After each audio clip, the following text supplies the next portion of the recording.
ایک جنگل میں ایک مرغی نونو رہتی تھی۔ وہ بہت بیمار تھی۔ اس کا ایک بہت ہی پیارا سا انڈا تھا۔ وہ جانتی تھی اس کے انڈے میں سے چوزا نکلنے سے پہلے ہی وہ مر جائے گی۔ میرے پاس وقت بہت کم ہے میرے بچے، میں جانتی ہوں میں تمہیں کبھی نہیں دیکھ سکوں گی، لیکن میں تمہیں اس طرح چھوڑ کر مر بھی نہیں سکتی۔ بس اب ایک ہی حل ہے، میں تمہیں چھپا کر کسی اور مرغی کے انڈوں میں رکھ دوں۔ جب تم انڈے سے باہر نکلو تو تمہیں تمہاری ماں مل جائے، اس طرح کسی کو پتہ بھی نہیں چلے گا اور میرا بچے کو محفوظ زندگی مل جائے گی۔ پھر نونو ایک مرغی کے گھر جاتی ہے۔ جب وہ دیکھتی ہے کہ مرغی اپنے انڈوں کے پاس نہیں ہے تو وہ ان انڈوں میں چھپا کر اپنا انڈا رکھ دیتی ہے۔ میرے پیارے بچے، میں جا رہی ہوں تمہیں ہمیشہ ہمیشہ کے لیے چھوڑ کر۔ پھر نونو مرغی اپنے گھر چلی جاتی ہے اور مینو مرغی اپنے گھر کو لوٹ آتی ہے اور آ کے اپنے انڈوں پہ بیٹھ جاتی ہے۔ پھر کچھ دن اسی طرح گزر جاتے ہیں اور ان انڈوں میں سے چوزے نکل آتے ہیں۔ مینو مرغی، یہ کیسا چوزا ہے؟ یہ بالکل ہم جیسا نہیں ہے، ہمارا انڈا نہیں لگ رہا۔ ہاں، میں بھی اسی بات سے پریشان ہوں، ہم تو کہیں سے وائٹ نہیں ہیں اور یہ تو بالکل وائٹ ہے۔ میں تو اسے بالکل اپنے گھر برداشت نہیں کر سکتا، ہمیں اسے اپنے گھر سے نکال دینا چاہیے۔ کوکو مرغا اور مینو مرغی کی ساری باتیں ننا چوزا سن رہا تھا اور وہ رونے لگ جاتا ہے۔ اس کے آنسو دیکھ کر مینو مرغی کوکو مرغے سے کہتی ہے، تم ٹھیک کہہ رہے ہو، لیکن یہ ابھی بہت چھوٹا ہے، اگر ہم نے اسے گھر سے نکالا تو اسے شکاری چیلیں کھا جائیں گی۔ یہ کچھ دن کا ہوگا تو ہم اسے گھر سے نکال دیں گے۔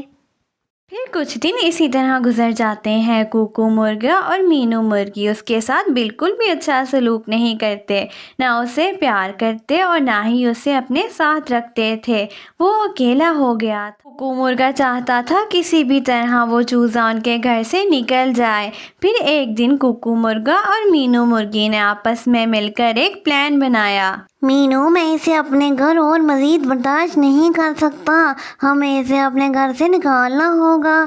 میرے پاس ایک آئیڈیا ہے، جب ہم دانا چننے جائیں گے تو اسے اپنے ساتھ لے جائیں گے اور اسے راستے میں کہیں کھڑا کر کے خود گھر کو لوٹ آئیں گے۔ پھر صبح ہو جاتی ہے۔ کوکو مرغا اور مینو مرغی اسے اپنے ساتھ دانا چننے کے لیے لے کر جاتے ہیں۔ مینو مرغی، یہاں پر تو کہیں پر دانا نہیں نظر آ رہا، ہم آگے جا کر دانا ڈھونڈ کر لاتے ہیں۔ چوچو، تم ادھر ٹھہرو، آگے خطرہ بھی ہو سکتا ہے۔ میں اور مینو جلدی سے دانا لے کر آتے ہیں، پھر گھر کو چلیں گے۔ پھر کوکو مرغا چوچو کو اپنی باتوں میں لگا کر اسے چھوڑ کر گھر واپس لوٹ آتے ہیں۔ صبح سے شام ہو جاتی ہے۔ چوچو کب سے ان کا انتظار کر رہا تھا۔ صبح سے شام ہونے والی ہے لیکن مما پاپا ابھی تک نہیں آئے، اب مجھے ڈر لگ رہا ہے، کہیں وہ مجھے چھوڑ کر چلے تو نہیں گئے۔ ساتھ ہی جانوروں کی ڈرونی آوازیں آنا شروع ہو جاتی ہیں۔ چوچو ڈر کے ایک پیڑ کے پیچھے چھپ جاتا ہے۔ وہ تو بچپن سے مجھے پیار نہیں کرتے تھے، اب وہ مجھے چھوڑ کر چلے گئے ہیں، اب میں کہاں جاؤں گا؟ میرا تو کوئی بھی نہیں ہے ان کے سوا۔ چوچو اداس روتا روتا سو جاتا ہے اور پھر صبح ہو جاتی ہے۔ مجھے تو بہت بھوک لگ گئی ہے، میں نے تو کل سے کچھ بھی نہیں کھایا، مجھے جا کر اپنے لیے دانا تلاش کرنا ہوگا۔ کوکو کوکو، جلدی سے ادھر آؤ، دیکھو ہمارے بچوں کو کیا ہو گیا ہے۔ کیا ہوا مینو مرغی، تم اتنا چیخ کیوں رہی ہو؟ کیا ہوا ہے ہمارے بچوں کو؟ کوکو دیکھو تو صحیح، ہمارے بچوں کو کیا ہو گیا ہے۔ ہم نے اس ننھے چوزے کو گھر سے نکالا تھا نا، جس کی وجہ سے ہمارے بچے کو ایک خطرناک بیماری ہو گئی ہے۔ نہ جانے وہ بچہ کس حال میں ہوگا، زندہ بھی ہوگا یا مر گیا ہوگا۔ یہ سب ہماری وجہ سے ہوا ہے۔ تم ٹھیک کہہ رہی ہو مینو مرغی، ہمیں اس بچے کو ڈھونڈنا ہوگا اور اسے اپنے گھر واپس لے کر آنا ہوگا، شاید اس وجہ سے ہمارے بچے ٹھیک ہو جائیں۔ چوچو کب سے دانہ تلاش کر رہا تھا لیکن اسے دانہ نہیں ملتا اور وہ بھوک سے بے ہوش ہو جاتا ہے۔